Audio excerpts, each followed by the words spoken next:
Morning, Steve Free in Chicago with the morning grain comps. Happy Friday, everybody. It certainly has been a volatile week, especially in the equity markets. Overnight, I guess the Chinese lifting their limits offered some support to the market. Their stocks are higher. U.S. stocks should open higher. The dollar's higher, crude's higher, and gold's seeing some profit taking going on. European stocks started higher, but actually are now lower. So we don't know if all is well for now, but at least for now, things are more stabilized than they've been the last couple of days. As far as the grains are concerned, we're a little bit higher.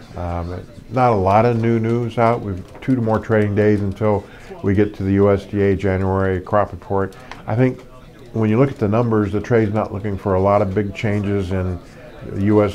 15 corn and soybean crop. They're not looking for big changes in the 15-16 carryouts or the world ending stocks.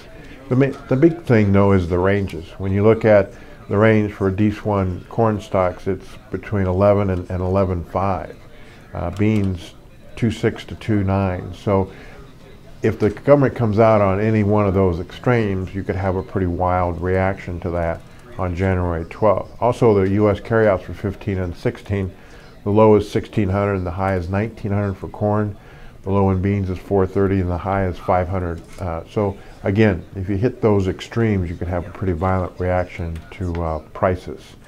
Farmers not selling, and so that's helping the basis a little bit here, but they have a lot to sell, especially on the corn side. There was some reports that December world meal exports were above a year ago, but there's more share out of Brazil and Argentina than the U.S. We also note that the Argentina farmer has been a steady seller of beans.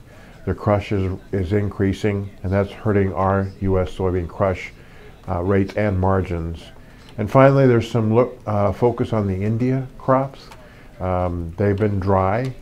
Their corn crop could be down to 17 million tons. The last numbers that the USDA was using was 21. Their wheat crop could be down to 80 million tons, or maybe even a little less. Last year it was somewhere between 82 and 84. And the rapeseed crop could be down to 5 million tons. The last estimate was 6 million tons. So we have to kind of watch the India demand, and for it might be a source of demand for global trade. So we're a little bit better in the outside market. It's Friday. U.S. temperatures are going to plummet early next week. We'll have to kind of watch and see if that has any issues for logistics or the winter wheat crop. And the South American weather right now is very good. As always, these are my thoughts and not those of ADM or ADM Investor Services. Have a safe and profitable trading day.